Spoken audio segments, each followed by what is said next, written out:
ఆది గృహస్థుని వనుచు నార్యులు తెల్పగ విన్నవాడ నీ ఆదరమొందగా నతిదులాదర బాదర రాగ వారికిన్ నీ దయితన్న పూర్ణ కమనీయ కృపామృత భోజనం విడున్ నీ దయ భిక్ష నింపెదవు నిర్మల చిత్తపు భాండమందునన్ స్వాదు ఫలంబు మోక్ష ఫల సంపద నీ విడు దక్షిణల్ శివా వేద ప్రమాణమౌ విధుల వెల్లడి చేయు విపుండు నీవయా.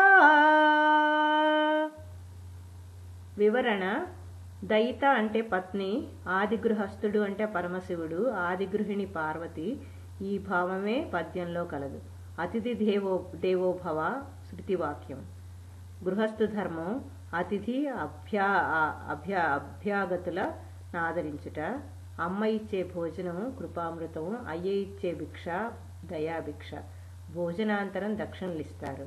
మంచి ఫలాలతో స్వాదు ఫలము, తీయని ఫలము మోక్ష ఫలము. భక్తుల హృదయ భాండం శివుని దయతో నిండుతుంది.